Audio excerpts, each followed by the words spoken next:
લક્ષ્મીપુરા પ્રાથમિક શાળામાં પધારેલા ભાજપ મહામંત્રી શ્રી ભગવાનજી ઠાકોર, જિલ્લા પંચાયત સદસ્ય શ્રી મુકેશજી ચૌહાણ, અમારા 3 દિવસના સાથી મિત્ર સીઆરસી કોઓર્ડિનેટર દશરથભાઈ બારોટ, તેમજ સ્ટેજ ઉપર પધારેલા તમામ મહેમાનો, સ્ટાફ અને ગામમાંથી પધારેલા દશરથભાઈ વાત કરીએ કે વાલી પ્રિન્સિપાલ સાહેબે વાત કરી હતી કે 2 દિવસથી પ્રોગ્રામ ચાલતો હતો, વાલી ઓછા છે, પણ જ્યારે પ્રોગ્રામ શરૂ થતો થતા સ્ટાફ લગભગ વાલીઓની સંખ્યા ઘણી એવી થઈ ગઈ છે. તો પધારેલા વાલીઓ અને સ્કૂલના બાળકો અને નવું એડમિશન રહેલા નાના ભૂલકાઓ બધાનું હાર્દિક સ્વાગત છે આજના પ્રોગ્રામમાં. હવે ગ્રામજનોને હું વિનંતી કરીશ કે પ્રશ્ન પૂછીશ કે શાળા પ્રવેશોત્સવ અને કન્યા કેળવણી મહોત્સવ કેમ ઉજવવામાં આવે? કોઈ કહેશે?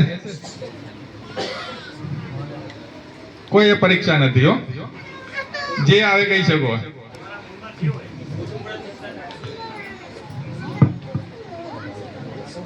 ચલો હું જ કહી દઉં તમને, તો ભાઈ તમે નહીં બોલો તો કોઈ ના બોલે, અમે તમારી જગ્યા તમે ના બોલીએ, શરમ આવે કે કોઈક શું વિચારશે એમ. શાળા પ્રવેશોત્સવ શબ્દમાં જ છે અને જોડણી અલગ કરીએ તો શાળાનો પ્રવેશોત્સવ. નાના બાળકો પહેલા ધોરણમાં એડમિશન લે ને એટલે એમનો પ્રવેશ રાજી ખુશી એમને ગમે ને એવું આપવાનો સરકાર પ્રયત્ન કરે છે. એટલે કે બાળકો રેગ્યુલર, ઘણા છોકરાઓના 100% હાજરીનું ઇનામ આપવામાં આવ્યું. કેમ આવ્યું? છોકરાઓ ખુશ થાય, એને જોઈને બીજા છોકરાઓ પણ પ્રેરિત થાય કે મારે પણ આવું કરવું છે તો મને આવતી સાલ મને પણ ઇનામ મળે. એટલે શાળામાં પ્રવેશ ઉત્સવ એના માટે ઉજવવામાં આવે કે બાળકો રાજી ખુશી ભણવા જાય. પણ ભણવા જશે, શિક્ષકો ભણાવશે, પણ ભણવા મોકલવાની જવાબદારી કોની? વાલીઓની ને. તો બધા વાલીઓને વિનંતી કે જે પણ નવું એડમિશન લઈ રહ્યા છે અને જે ભણે છે બધાના પોતાના છોકરાઓને રેગ્યુલર ટાઈમે સ્કૂલમાં ભણવા મોકલી દેવા. એમાં કોઈ કચાશ ચાલશે નહીં. કારણ કે જો તમારો છોકરું નહીં ભણે, જો અત્યારે જે બેઠેલા છે ને બધા કદાચ બહુ જ ઓછું ભણેલા છે, એનું શું કારણ? જ્યારે આપણે આવડા હતા ને ત્યારે આપણને કોઈ પ્રવેશોત્સવ હાલતું નતું, એ કોઈ ભણાવતા ન હતા. હવે સરકારે આ પ્રયત્ન કર્યો છે તો આપણે વસ્તુમાં આપણો તો કંઈક તો સુધારો કરવો પડે ને. આપણે તો દરેક વાલીને વિનંતી કે પોતાના બાળકોને રેગ્યુલર સ્કૂલમાં ભણવા મોકલવા. બીજું કે આ સ્કૂલની ખાસિયત શું છે? લગભગ આમાં મને એવું લાગે કે બોર્ડ ઉપર નામ બદલી દેવું પડે કે કન્યા કેળવણી મહોત્સવ ના રાખવું જોઈએ. કારણ કે સ્કૂલમાં લગભગ છોકરાઓ કરતા છોકરીઓની સંખ્યા ઘણી બધી છે. 178 જેવી સંખ્યા છોકરીઓની છે. એટલે સરકારે જે 2002 થી આ પ્રયત્ન ચાલુ કર્યો હતો ને, કદાચ આ સ્કૂલે એ સિદ્ધ કરી દીધો છે કે કન્યા કેળવણીની જગ્યાએ ખાલી એકલું શાળા પ્રવેશોત્સવ જ રાખવો જોઈએ આ સ્કૂલ માટે એમ. એ બદલ ગ્રામજનો, વાલીઓ અને શિક્ષકોનો પણ આમાં ફાળો હોઈ શકે એમ. હરેકનો, કોઈ એક હાથે તાળી પડે નહીં. વાલી, વિદ્યાર્થી, શિક્ષક સાથે હોય તો જ સ્કૂલ સારી લાગે.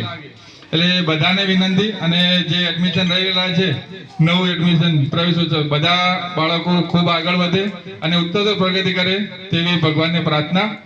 બીજું કે લગભગ મારે આ સ્કૂલમાં 3જી વખત આવવાનું થયું છે. ત્યારે લગભગ 1 થી 5 ધોરણ જ હતું અને 3 નો સ્ટાફ હતો કે જે પ્રિન્સિપાલ સાહેબ રિટાયર થઈ ગયા. અમે ત્યાં એક નાના રૂમમાં બેઠા હતા. પ્રોગ્રામ શેડ તો અહીંયા જ હતો, પ્રોગ્રામ અહીંયા જ કર્યો હતો. પણ એ સાહેબની ઘણી મહેનત હશે, જે રિટાયર થઈને સાહેબ ગયા, જે અત્યારે એમને સારું કામ કર્યું છે ને, તો એમને હાલ સારો હોદ્દો પણ મળ્યો છે. તાલુકાના ઉપપ્રમુખ બનાવવામાં આવ્યા છે. એમને ક્યારે બન્યા હોય? સારું કામ કર્યું હોય તો જ બન્યા હોય. એટલે હરેક જણ, મારી એવી નથી કે હું હોય તો હું મારી જાતે પણ મારું કામ શું કરું, હું મારું સારું કામ કરું, મારે બીજાનું જોવાનું થતું નથી. એટલે હરેક જણ પોતપોતાનું કામ સારી રીતે કરે.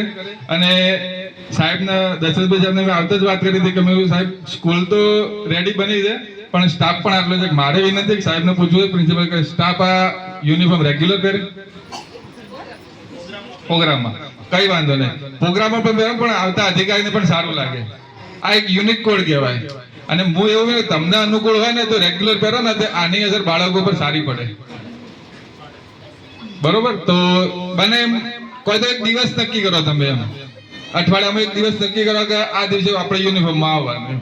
પ્રોગ્રામમાં તો તમે ખૂબ સારું કે લગભગ અમે આ 3 વર્ષથી બરો પણ આવો યુનિફોર્મ કોઈ જગ્યાએ જોયો નથી. બરોબર? અને ભાઈ ફેનિલ જે તમારા શિક્ષકનું જ બાળક છે અને પર્યાવરણ વિશે ખૂબ સારી વાત કરી છે. હું મારી માતૃ શાખા તો ખેતીવાડી છે, એટલે અમારે તો આ બાબતે ચિંતા કરવાની જ હોય પર્યાવરણ વિશે. તો હરેક વાલી બાળકો જે આપણા ઘર આગળ એક ખુલ્લી જગ્યા તો હરેક એક વૃક્ષ વાવવું, પર્યાવરણનું જતન કરવું. આપણે પર્યાવરણની અસર અત્યારે આપણે જોઈ રહ્યા છે. આજે 25 તારીખ થઈ, 25 જૂન, પણ વરસાદના એધાણ થતા નથી. શું કારણે? પર્યાવરણને આપણે દૂષિત કરીએ છીએ. એ મુદ્દા ઉપર હેનિલભાઈ સારી એવી વાત કરી હતી. તો હરેક જણ એક વૃક્ષ વાવશે. સરકાર પણ એ પ્રયત્ન કરે છે કે હર માં કે નામ એક પેડ. એમ શા માટે કરવું પડે? આ બધા પ્રોગ્રામ શા માટે સરકાર આપણા માટે વિચારે? આ સારા પ્રયાસો છે. 2002 મોદી સાહેબે જયારે વિચાર્યું ત્યારે અત્યારે મૂળ આપણે એના સિદ્ધ કરી દીધું છે. હવે પર્યાવરણ વૃક્ષ વાવવાની અત્યારથી સરકાર શરૂઆત કરશે તો એના 5-10 વર્ષ સુધી આપણને એનું અસર મળશે. તો આ બાબતે હરેક વાલી, હું તો કહું શિક્ષક ગણને પણ કે શાળામાં વૃક્ષોનું જતન કરે. જે પણ આવા પ્રોગ્રામ થતા હોય એમાં વૃક્ષો જે વાવેતર થાય ને, વૃક્ષારોપણ, એનું જતન કરે. તો એ આપણી પર્યાવરણ બાબતે ઘણી સારી વાત છે. તો આ બાબતે આ પ્રોગ્રામમાં હું મારી વાણીને વિનંતીશ. ભારત માતા કી જય. અસ્તુ. સાહેબની વાણી માટે જોરદાર તાળીઓ થઈ જાય એકવાર. ખૂબ જ સુંદર મજાનું આપણે માર્ગદર્શન આપ્યું. સાહેબ શ્રી પ્રોટોકોલનો થોડો અહીંયા ભંગ કરું છું, પણ એક નાની બાળકી આપ બોલ્યા એના ઉપર એટલી ઉત્સાહિત થઈ ગઈ કે મારી એક વાર્તા કહેવી છે. આપ રજા આપો તો એવું. નમસ્કાર, મારું નામ છે લતાબેન. હું નમસ્કાર, મારું નામ છે લતાબેન. હું ધોરણ 2 માં ભણું છું. મારી શાળાનું નામ લક્ષ્મીપુરા અનુપમ પ્રાથમિક શાળા છે. આજે હું તમને સરસ મજાની એક વાર્તા કહેવાની છું. એ વાર્તાનું નામ છે ચકલીનું મોતી. એક ચકલી હતી, એ દાણા ખાવા ગઈ. એને દાણા ખાતા ખાતા એક મોતી મળ્યું. એને પોતાના નાકમાં પહેરી લીધું અને ઉડતી રાજાના મહેલ ઉપર જઈને બેસી ગઈ અને ગાવા, હું રાજાથી મોટી, મારા નાકમાં મોતી, હું રાજાથી મોટી, મારા નાકમાં મોતી. આ સાંભળીને રાજા તો ગુસ્સો આવ્યો.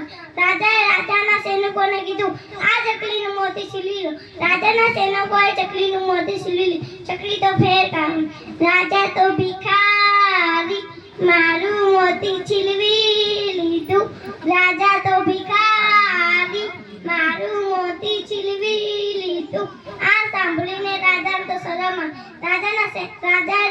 રાજાના સૈનિકોને કીધું, આ ચકલીનું મોતી પાછું આપો. રાજાના સૈનિકોએ ચકલીનું મોતી પાછું આપ્યું. ચકલી તો ફેર ગાયું. રાજા તો ડરી ગયા, મારું મોતી આપી દીધું. રાજા તો ડરી ગયા, મારું મોતી આપી દીધું. આ સાંભળીને રાજા તો ગુસ્સામાં લાલ થઈ ગયા. ચીસ પાડીને કીધું, આ બદમાશ ચકલીને પકડી લાવો. રાજાના સૈનિકો પકડવા ગયા. ચકલી તો ભ્રૂ કરીને ઉડી ગઈ. રાજા હસ કરતા રહી ગયા.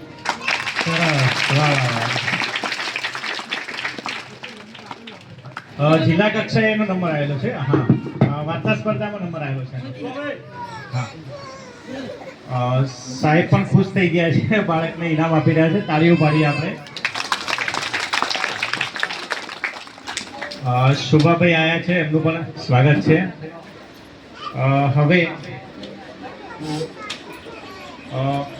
કાર્યક્રમ ગમે તેટલો મોટો હોય પણ તે સૌના સાથ સહકાર વગર શક્ય નથી. તો સૌના આટલી મહેનત બાદ સમગ્ર કાર્યક્રમની આભાર વિધિ કરવા માટે હું શાળાના ઉત્સાહી શિક્ષક એવા શ્રી અમિતભાઈને બોલાવીશ. એ કાર્યક્રમની આભાર વિધિ કરશે. ત્યારબાદ આપણે મહેમાનશ્રીઓ વૃક્ષારોપણ માટે જશે અને ત્યારબાદ આપણે ઓફિસમાં ટ્રાન્સપોર્ટેશનની ઝંડી આપવાની છે. ચલો બધા આપણે એક વખત આપણે રાબેતા મુજબ જય બોલાવીશું.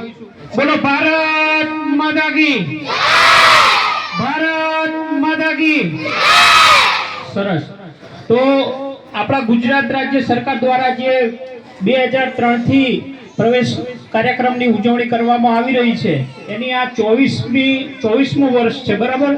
તો સાહેબે કીધું એમ કે 24 વર્ષના અથાગ પ્રયત્નો થકી આ કાર્યક્રમને પૂરેપૂરી સફળતા આપણે જોઈ રહ્યા છીએ. તો લક્ષ્મીપુરા અનુપમ પ્રાથમિક શાળાની અંદર ઉજવાયેલ આજના શાળા પ્રવેશ કાર્યક્રમ અને